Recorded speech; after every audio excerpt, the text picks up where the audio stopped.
Pemirsa, seiring dengan perkembangan teknologi dan juga informasi, industri multi-level marketing atau yang biasa dikenal dengan MLM juga mengalami perkembangan yang signifikan.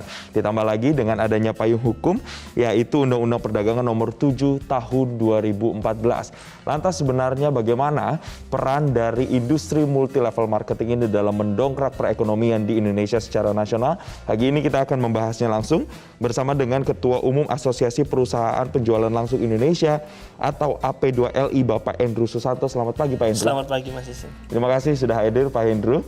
Dan berikutnya juga ada co-founder AFC Life Science Indonesia, Bapak Michael Tampi. Selamat pagi, Pak Michael. Selamat pagi, Mas Hendru. Baik, dan bergabung bersama kami di luar studio melalui sambungan Skype Direktur Jenderal Perdagangan Dalam Negeri Kementerian Perdagangan Republik Indonesia, Bapak Syailendra. Selamat pagi, Pak Syailendra. Selamat pagi, Mas Jason. Terima kasih Pak Syailendra sudah bergabung bersama kami. Mungkin saya pertama mau ke Pak Hendru dulu, Pak. Berbicara soal industri multi-level marketing atau biasa dikenal masyarakat sebagai MLM. Bisa dijelaskan lagi, Pak, sebenarnya sejak kapan industri ini mulai masuk dan perkembangannya hingga saat ini di Indonesia pergerakannya seperti apa, Pak? Ya, Mas Jason, industri penjualan langsung itu sebenarnya sama seperti industri-industri yang lain di sektor perdagangan di Indonesia. Cuma memang industri kami memiliki keunikan tersendiri ya. Kalau misalnya industri lain, misalnya kalau kita tahu distribusinya, rantai distribusinya lebih panjang, misalnya dari pabrik, kemudian ke distributor 1, distributor 2, agen, retailer, dan seterusnya. Tapi kalau di industri penjualan langsung itu rantainya lebih pendek. Biasa dari produsen atau pabrik, kemudian ke perusahaan penjualan langsung, kemudian langsung ke mitra usaha, dan langsung ke konsumen akhir. Nah, industri ini sebenarnya sudah lama berada di Indonesia, sudah sejak tahun 70-an ya. Kalau mungkin Mas Jason pernah dengar, zaman dulu ada ensiklopedia Britania, ensiklopedia Americana, itu dijual door to door melalui sistem penjualan langsung. Seperti itu. Nah, jadi sekarang kira-kira industri ini sudah berusia 40 tahunan lah hadir di Indonesia. Geliatnya sendiri di Indonesia seperti apa sih, Pak? Kalau kita melihat apakah sudah banyaknya masyarakat kemudian yang terjun ke dunia MLM ini atau seperti apa, Pak? Nah, survei yang dilakukan oleh Kementerian Perdagangan beberapa waktu yang lalu menunjukkan bahwa industri ini menyumbang 16,3 triliun rupiah di tahun 2019, dan angka ini cukup luar biasa ya, dengan mitra usaha sebanyak 6 juta orang sebagai mitra usaha. Jadi kita melihat memang industri ini industri yang terus berkembang dari waktu ke waktu di Indonesia, dan kita juga gembira bahwa kita mampu menyumbang tingkat pertumbuhan ekonomi yang cukup baiklah untuk perekonomian nasional bangsa kita yang tercinta ini. Oke, Pak, berbicara soal geliatnya sendiri di Indonesia, ini kemudian kan banyak juga kemudian kalau kita lihat ada beberapa kasus-kasus penipuan begitu yang terjadi di industri ini sendiri. Nah, untuk bisa membedakan MLM yang legal dan ilegal, ini perbedaannya seperti apa sih, Pak? Nah, memang industri kita ini sering banyak ditawarkan oleh oknum-oknum yang kurang bertanggung jawab ya, melalui skema-skema yang mestinya tidak legal. Nah, cara yang baik, yang paling tepat untuk memilih MLM ini bagus atau tidak, atau layak dijalankan atau tidak adalah tanyakan saja, ini punya izin atau tidak, punya surat izin usaha penjualan langsung atau tidak. Yang dikeluarkan oleh Kementerian Perdagangan. Oke. Seperti itu. Kalau sudah punya SUP-L, ya bisa dipastikan bahwa setidaknya MLM ini legal. Pertama itu dulu. Oke. Nah, masalah bagus atau enggak kan itu pilihan sendiri-sendiri ya terhadap bisnis. Oke, berarti as long as dia punya surat izin yang dikeluarkan oleh Kementerian Perdagangan tadi, itu sudah menjadi sebuah standar untuk bisa bergabung di industri ini atau tidak, begitu ya, Pak ya. Saya mau ke Pak Michael. Pak, kalau kita melihat juga sekarang kan banyak ketidaktahuan atau saya menyebutnya sebagai ketidakpahaman masyarakat secara mendetail terkait dengan industri atau bisnis ini. Apa yang seharusnya dilakukan oleh industri ini supaya para pelakunya itu benar-benar paham dan bisa menjalankan bisnis atau industri ini secara tepat, begitu, Pak? Oke, thank you Mas Jason. Ya, kalau dari saya, dari AFC, saya melihat ini perlu peran dua belah pihak. Yaitu dari kami perusahaan yang menjalankan bisnis MLM maupun bagaimana kami mengedukasi teman-teman yang ingin bergabung seperti itu. Jadi ada proses di mana kuncinya itu ada di yang pertama di perusahaan itu. Ya, dia harus penuhin legalitasnya, dia harus penuhin kewajibannya sesuai dengan peraturan yang ada, kemudian baru menjalankan bisnisnya. Nah, dari situ baru yang saya lihat adalah peran dari bagaimana kita mengedukasi teman-teman yang ingin bergabung, teman-teman yang harus kita harus mengajarkan mereka bagaimana menjalankan bisnis ini dengan benar, dengan aturan yang ada. Contohnya dari Kementerian Perdagangan kita sudah diatur industri ini tidak boleh melakukan penjualan secara langsung melalui e-commerce misalnya seperti itu. Nah, itu salah satu contohnya ya, Mas Jason. Itu yang kita selalu ajarkan dan edukasi bagaimana menjalankan bisnis ini. Kalau di AFC, saya bilang menjalankan bisnis MLM dengan integritas. Seperti itu. Oke, salah satu yang kemudian jadi ciri khas begitu karena tidak boleh produknya dijual di e-commerce begitu boleh, ya Pak ya. Oke, ini kan sekarang kondisi COVID-19. Kalau kita lihat banyak juga, saya pun punya teman-teman yang kemudian bergeliat di bisnis ini atau industri ini. Bagaimana geliatnya di masa pandemi COVID-19 dan produk apa saja sih biasanya atau industri mana yang sektor mana yang paling booming begitu? Oke, saya bisa bilang secara general ini dengan kondisi pandemi, resesi, dunia MLM saat ini justru ada kabar baik. Jadi kayak, secara general meningkat. Ya mungkin dari Pak Hendro nanti bisa sharing juga. Tapi kalau secara spesifik lagi industri apa, sektor mana, itu di sektor kesehatan, Mas Jason. Gitu di ya. masa pandemi COVID-19 betul, ini. Kebetulan banget juga AFC Life Science itu bergerak di industri kesehatan di suplemen. Oke, karena memang lagi masa pandemi, akhirnya demand terhadap sektor kesehatan pun menjadi tinggi. Betul. Tapi sebelum pandemi, apa Pak sektor mana yang paling booming begitu Pak? Nah, secara general saya rasa cukup berimbang dan memang kalau di Indonesia trennya health and beauty seperti itu. Tapi kalau by data saya yakin akan lebih valid kalau Pak Andrew dari asosiasi punya datanya. Oke, ini menyambung apa yang sudah dikatakan Pak Michael tadi Pak. Industri beauty dan skincare kemudian banyak yang dijual begitu kan. Kenapa industri ini yang paling menonjol Pak di Indonesia Pak? Saya ya? Iya. Ya itu yang saya bilang, yang saya pikir ya, mungkin manusia kan selalu ingin berkembang dan selalu ingin tampil lebih baik. Pertama, kesehatan menjadi faktor utama, kemudian setelah sehat tentu ingin tampil selalu lebih ganteng, lebih cantik. Nah, jadi memang industri ini, sektor tersebut berkembang di industri penjualan langsung. Oke, Ya. Ini kalau dibandingkan dengan negara lainnya pun juga seperti inikah? Saya rasa Apakah di sama. negara lain juga sama? Saya rasa sama, karena juga banyak perusahaan penjualan langsung dari mancanegara yang beroperasi di Indonesia.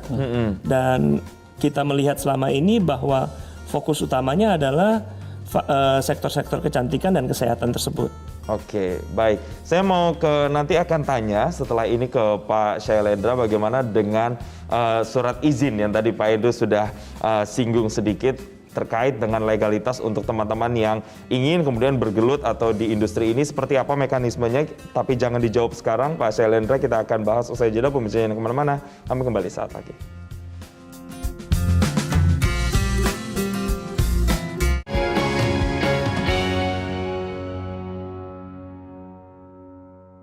Didukung oleh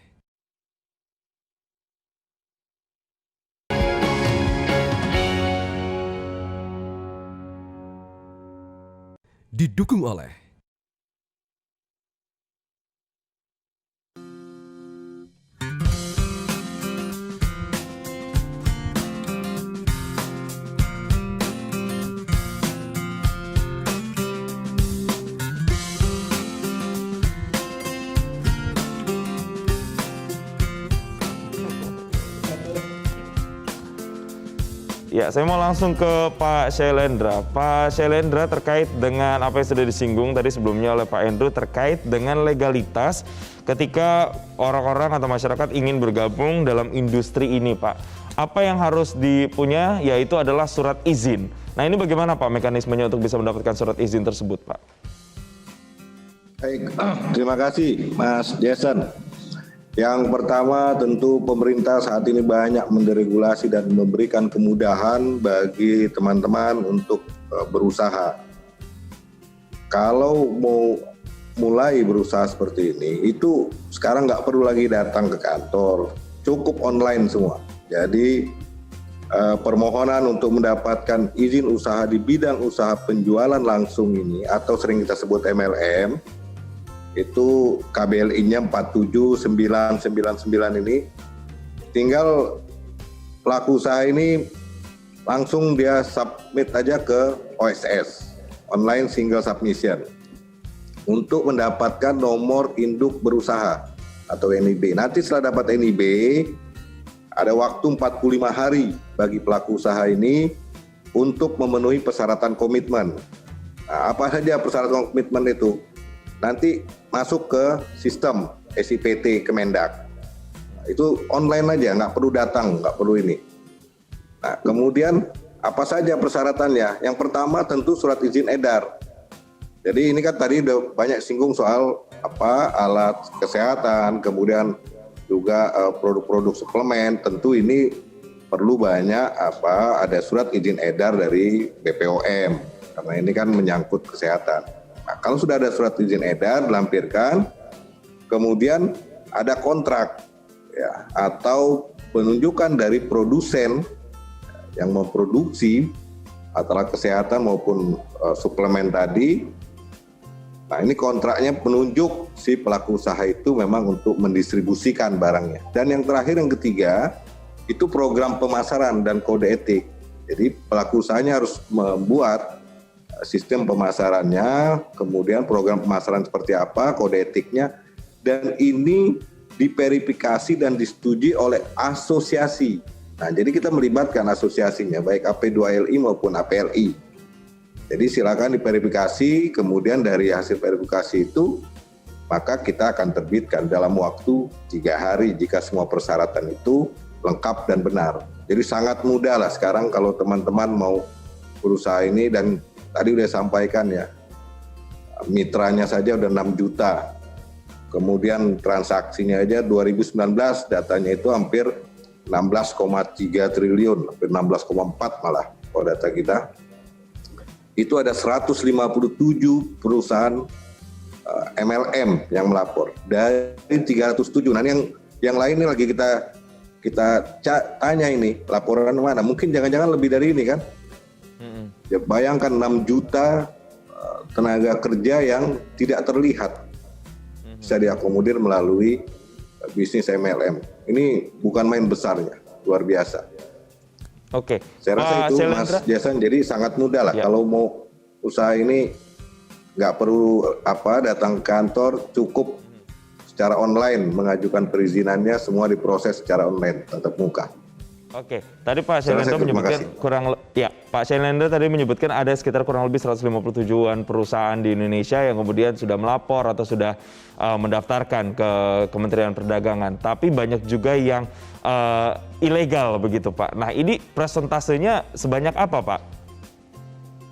Jadi gini Mas, kalau yang terdaftar itu 307 udah mendaftar, tapi yang melapor, memberikan laporan, jualan segala macam 159 perusahaan, ya 157 perusahaan lah yang sudah melapor ke kita, sehingga kita bisa mencatat transaksinya, makanya tadi yang kita sampaikan jumlah mitranya.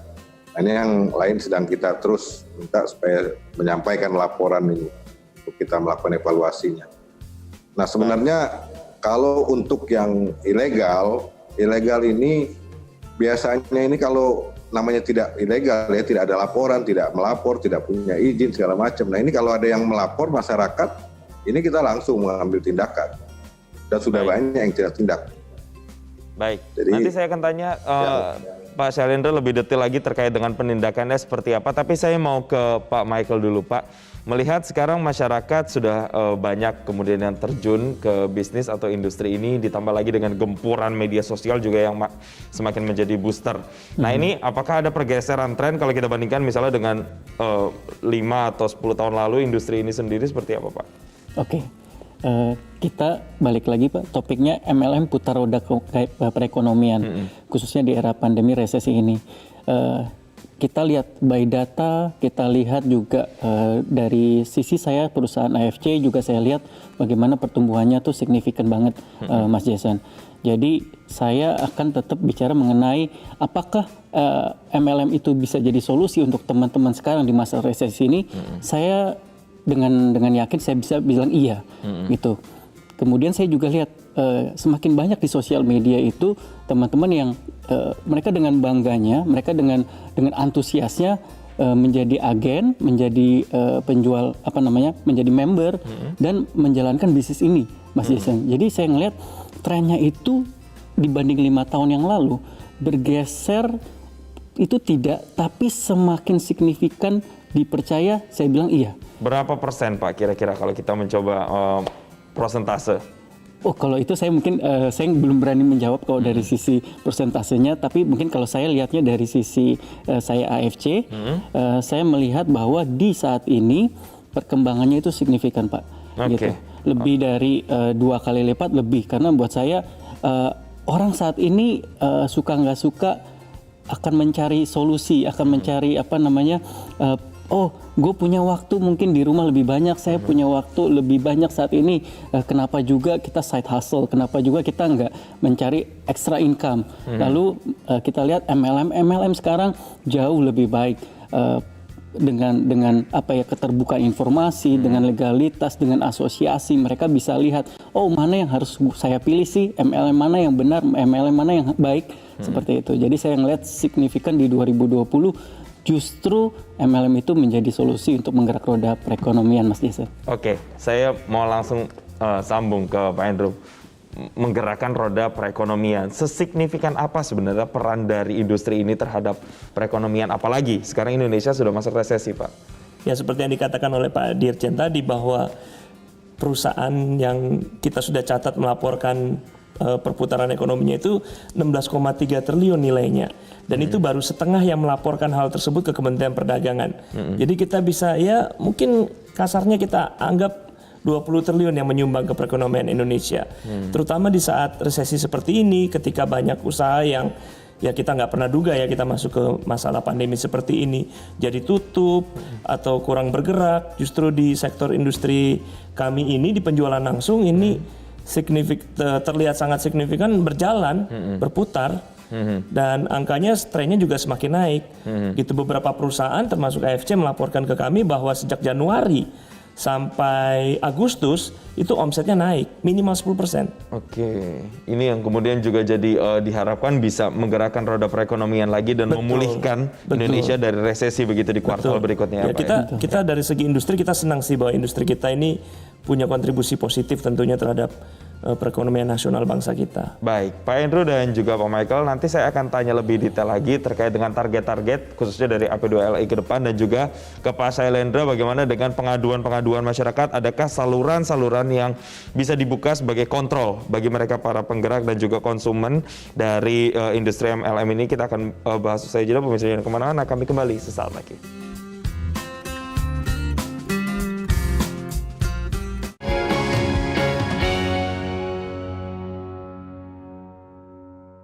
Didukung oleh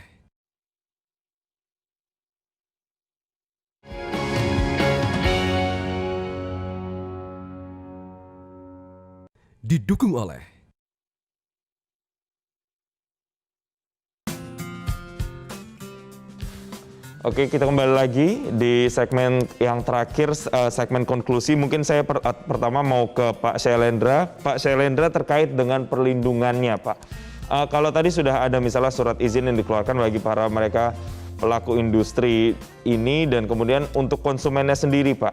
Kalau misalnya ada kerugian yang diakibatkan dari industri ini, adakah saluran-saluran yang dibuka untuk kemudian bisa melindungi para konsumen dari industri ini, Pak? Baik, Mas Jason. Yang pertama pastinya masyarakat dapat memberikan laporan kepada Kementerian Perdagangan terkait perusahaan penjualan langsung atau MLM ini. Bukan hanya yang tidak memiliki izin, tetapi juga perusahaan penjualan langsung yang menyalahgunakan izinnya. Jadi masyarakat bisa melaporkan kepada kita.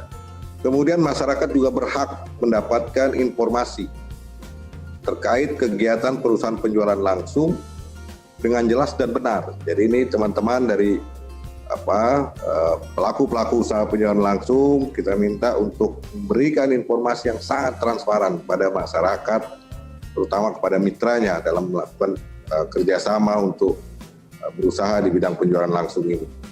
Dan kita berharap terlindunginya kepentingan masyarakat dari praktek-praktek yang merugikan masyarakat. Dan selain itu juga industri penjualan langsung juga perlu mendapatkan pelindungan tentunya dari persaingan usaha yang tidak sehat yang dilakukan oleh entitas usaha yang ilegal. Nah, salurannya ini yang pertama ada sekretariat Satgas Waspada Investasi. Ini di kantor Kemenko Perekonomian di Lapangan Banteng. Kemudian atau bisa melalui website Kementerian Perdagangan, masuk ke kontak us @kemendak.go.id atau lapor langsung ke Kemendak. Dan kita berharap karena di Satgas ini ada 13 kementerian lembaga yang secara berkesinambungan kita terus berkoordinasi untuk menginformasikan kepada masyarakat terkait entitas usaha yang tidak berizin atau masyarakat sebaliknya yang melaporkan ke Satgas itu. Nah, ini upaya-upaya kita bukan hanya melindungi konsumen tetapi kita juga harus melindungi teman-teman pelaku usaha yang mungkin terganggu usahanya oleh entitas usaha yang ilegal. Termasuk tadi yang disampaikan oleh teman-teman dari asosiasi. Kita beberapa hari yang lalu juga terima surat dari teman-teman asosiasi produk-produk yang ternyata masuk ke online. Tadi udah singgung sedikit. Itu langsung kita tindak lanjuti dengan teman-teman IDEA. Tolong ini di take down karena ini nggak bisa. Ini udah eksklusif produk harus dijual secara MLM. Tadi udah disampaikan oleh teman-teman APR. Betul itu. Tidak boleh lagi dijual online.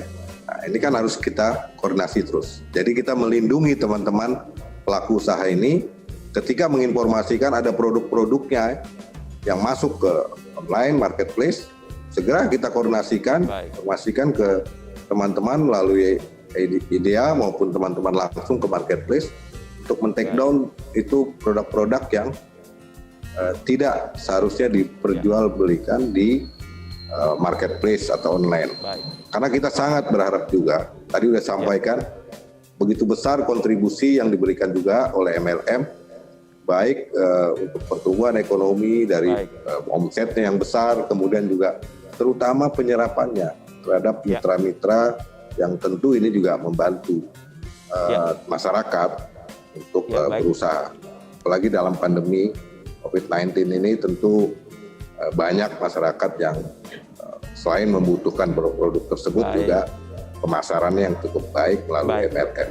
Ya, artinya ada dua pengawasan di sini, pengawasan untuk para pelaku industrinya dan juga perlindungan konsumennya pun dijamin begitu ya. Saya mau ke Pak Michael. Pak Michael, apa kemudian pesan yang ingin disampaikan kepada mereka, para pelaku industri ini supaya kemudian bisa lebih expand lagi, Pak? Oke. Khususnya untuk kami pelaku yang menjalankan bisnisnya ya, Mas Jason ya, seperti itu ya. Oke, buat kami dari perusahaan MLM yang pasti saat ini kami punya spirit yang berbeda, Mas Jason. Kami ingin membuat industri MLM itu baik, harum namanya, gitu seperti itu. Kami ingin masyarakat memberi kami kesempatan untuk melihat, saat ini berbeda gitu. Apa yang pernah dilakukan oleh oknum-oknum yang mungkin mencemarkan nama baik industri ini, tapi kami hadir bersama ekosistem yang berbeda, bersama AP2LI, bersama Kementerian Perdagangan, semuanya ini kami membentuk suatu ekosistem industri MLM yang lebih baik. Jadi dengan integritas, dengan legalitas yang baik, kami dari AFC Life Science ingin membuktikan itu. Ayo jangan ragu untuk melihat ke opportunity itu, karena sebetulnya MLM itu tidak ada yang salah, gitu. Industri ini harusnya bisa menjadi kontribusi yang sangat besar buat Indonesia, gitu Mas Jason. Oke, saya mau ke Pak Andrew. Pak, menutup perbincangan kita sebagai asosiasi yang membawahi, menaungi ratusan industri ini, Pak. Apa yang kemudian ingin dicapai, apa yang kemudian menjadi target ke depannya, Pak? Ya, tentu kita ingin bahwa industri ini berkontribusi lebih banyak lagi kepada masyarakat, kepada perekonomian nasional. Nah, saya juga ingin menghimbau kepada masyarakat luas supaya seperti yang tadi Pak Michael sudah katakan, coba lihat industri ini. Mungkin industri ini bisa menjadi solusi juga di masa pandemi ini. Karena dengan dengan begitu banyak orang yang sudah membuktikan juga terbantu seperti angka tadi yang juga Pak Dirjen katakan 16,3 triliun itu luar biasa besar dan itu baru setengahnya aja loh. Ya berarti bisa lebih besar lagi ya. Kami berharap industri ini dapat benar-benar membantu masyarakat terutama di saat-saat sulit seperti pandemi ini. Namun kami juga mengingatkan jangan lupa kalau memilih perusahaan nih selalu harus tanya dulu ini ada izinnya tidak. Ini yang paling penting. Karena seperti yang kita ketahui banyak sekali oknum-oknum di luar sana yang menggunakan industri ini sebagai kedok untuk menipu. Nah ini berbahaya sekali. Selalu pastikan harus memiliki surat izin usaha penjualan langsung terlebih dahulu. Harus ada kritis di situ betul ya Pak ya. Baik. Saya rasa begitu.